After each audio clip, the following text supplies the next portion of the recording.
उत्तराखंड बद्रीनाथ की तस्वीरें हम आपको दिखा रहे हैं, जहां पर चारों तरफ बर्फ ही बर्फ नजर आ रही है और जो बद्रीनाथ मंदिर है उसकी छत पर भी मोटी चादर बर्फ की दिखाई दे रही है और रास्ते पूरे बर्फ से ढके हुए हैं और लोगों को खासा मुश्किलों का सामना करना पड़ रहा है इस बर्फबारी की वजह से। पुलवामा हमले के बाद सुरक्षा बल ने पाकिस्तान और उसकी ओर से चलाए जाने वाले आतंकवाद के खिलाफ बड़ी कार्रवाई का प्लान तैयार किया है, जिसके बाद आतंकी चाहे कहीं भी छिपे हों, अब चुन चुन कर उन्हें खत्म किया जाएगा। जिसकी शुरुआत पुलवामा हमले के 100 घंटे के अंदर जैश ए मोहम्मद के 3 आतंकियों को मारकर कर दी गई। इस कामयाबी के बाद सेना की हिट लिस्ट में मसूद अजहर के बाकी आतंकी आ गए, जिनमें सबसे पहला नाम मसूद अजहर के भतीजे मोहम्मद उमैर का है। दूसरा नाम है खुबैब, जो पाकिस्तान का रहने वाला है। तीसरा नाम पाकिस्तानी फौज के पूर्व अधिकारी मूसा का है। खुफिया जानकारी में ये अंदेशा जताया गया है कि मूसा को इसलिए कश्मीर भेजा गया क्योंकि उसे आरडीएक्स के इस्तेमाल का अनुभव है। इस तरीके से पूरा जो कार बम का जो सेटअप जो तैयार किया गया है, इससे ये पता चलता है कि इसके पीछे काफ़ी एक्सपर्ट्स का हाथ है। अधिकारी मूसा है जो फॉर्मर ऑफिसर रहा है पाकिस्तान की आर्मी का, उसका जो इन्वॉल्वमेंट बताया जा रहा है, इससे तो ये बात बहुत स्पष्ट हो जाती है। हालांकि जैश ए मोहम्मद ने इन आतंकियों के नाम अब तक छिपा कर रखे थे ताकि इन्हें सेना से बचाया जा सके, लेकिन पुलवामा के इन गुनहगारों का भेद खुल गया और अब इनका खात्मा भी तय है।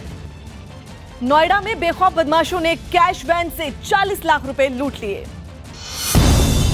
नोएडा के थाना फेज 2 इलाके में केंद्रीय विहार कॉलोनी में बाइक सवार 2 बदमाशों ने फायरिंग कर एसबीआई की कैश वैन से 40 लाख रुपए लूटकर फरार हो गए।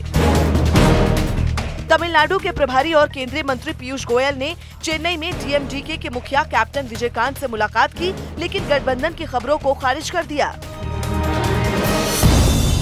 बिहार के दानापुर में पुलिस ने 19 लाख रुपए की 3200 लीटर शराब बरामद कर उसे नष्ट कर दिया। यूपी के शामली में महिला की संदिग्ध हालात में मौत के बाद परिजनों ने ससुराल पक्ष पर दहेज हत्या का आरोप लगाया। बेंगलुरु में एयर शो से पहले बड़े हादसे में सूर्यकिरण एरोस्पेस टीम के 2 हॉक एयरक्राफ्ट आपस में टकराकर क्रैश हो गए। दिल्ली सरकार की मोहल्ला क्लिनिक के जवाब में दक्षिण एमसीडी ने मेडिकल वैन की शुरुआत की है।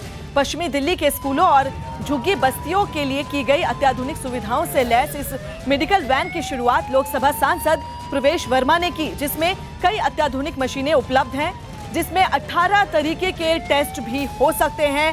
इनमें से 3 वैन ऐसी हैं जिसको झुग्गी बस्ती और छोटी छोटी उन कॉलोनियों में भेजा जाएगा जहां पर आम जनता इसका फायदा उठा पाएगी। हमारे जो निचला तबका एरिया है वहाँ पर रोज सोमवार से शनिवार तक सुबह 9 बजे से 3 बजे तक ये वैन जाएंगी। एक एक जगह पर रोज 2-2 पॉइंट पर जाएंगी। इसमें डॉक्टर होगा, इसमें फार्मासिस्ट होगा, इसमें एक उनका कंपाउंडर होगा और इसमें दवाइयाँ उपलब्ध रहेंगी। घरेलू गैस सप्लाई करने वाली देश की सबसे बड़ी कंपनी इंडेन के लाखों ग्राहकों की जानकारी ऑनलाइन लीक होने की खबर है। News18.com की रिपोर्ट के मुताबिक इंडियन ऑयल की सहायक कंपनी इंडेन के करीब 67 लाख ग्राहकों के आधार नंबर की जानकारी लीक हो गई। फ्रांस के एक रिसर्चर बैप्टिस्ट रॉबर्ट ने अपने नए ब्लॉग में यह दावा किया। उन्होंने इंडेन पर कंपनी के डीलरों और डिस्ट्रीब्यूटरों की ओर से दिए गए ग्राहकों के आधार नंबर को लीक करने का आरोप लगाया। यह भी दावा किया गया कि उनके पास इंडेन के 11,000 डीलरों के पास मौजूद ग्राहकों का डेटा मौजूद है। हालांकि इंडेन ने डेटा लीक की खबर को गलत बताते हुए इन दावों को सिरे से खारिज कर दिया। यूपी के रामपुर में पुलिस ने हत्या के केस का पर्दाफाश किया। यूपी के रामपुर में पुलिस ने एक आदमी की गोली मारकर हत्या करने के आरोपी को 3 दिन बाद गिरफ्तार कर लिया। कर्नाटक के कलबुर्गी में छात्रों ने सौर ऊर्जा से चलने वाली बाइक का प्रदर्शन किया। मुंबई के महालक्ष्मी इलाके में रिहायशी इमारत में लगी आग पर दमकल की गाड़ियों ने काबू पाया। दिल्ली सरकार के मोहल्ला क्लिनिक के जवाब में पश्चिमी दिल्ली के लोकसभा सांसद प्रवेश वर्मा ने झुग्गी के लोगों के इलाज के लिए मेडिकल वैन की शुरुआत की। राजस्थान के राजस्व मंत्री ने सालों से अटके जमीन आवंटन मामले का निपटारा करने के लिए सभी जिलों के कलेक्टर से मामले से जुड़े सारे दस्तावेज तलब किए। मेजबान न्यूजीलैंड और बांग्लादेश के बीच आज तीसरा वनडे मैच खेला जाएगा।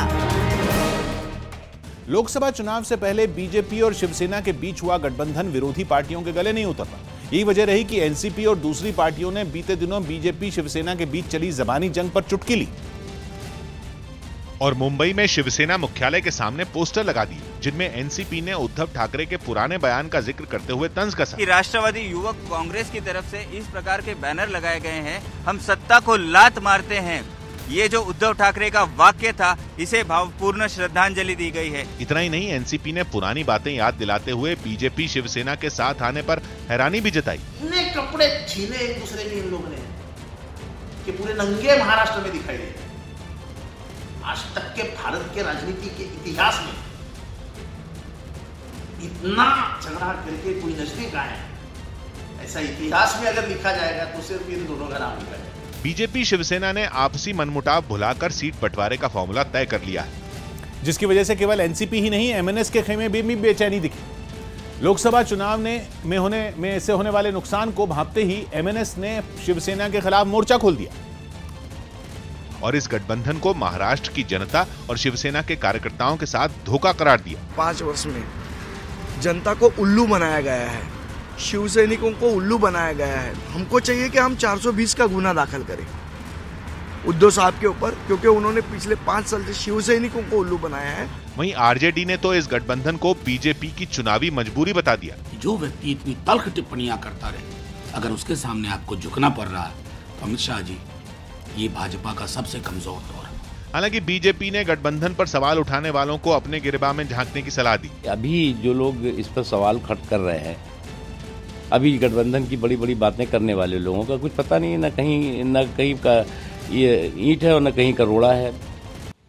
राज्यसभा से 3 तलाक बिल पास नहीं होने के बाद अब कैबिनेट ने 3 तलाक पर फिर अध्यादेश लाने को मंजूरी दे दी है। अध्यादेश के तहत एक बार में 3 तलाक गैर कानूनी और अमान्य होगा और ऐसा करने वाले को 3 साल तक की सजा हो सकती है। इस कानून के तहत पीड़ित महिला या उसका कोई भी रिश्तेदार शिकायत दर्ज करवा सकता है। ये दूसरी बार है जब 3 तलाक पर अध्यादेश लाया गया है। 3 तलाक पर विधेयक फिलहाल राज्यसभा में लटका हुआ है और मौजूदा लोकसभा भंग होने के साथ ही 3 जून को ये विधेयक अपने आप खत्म हो जाएगा।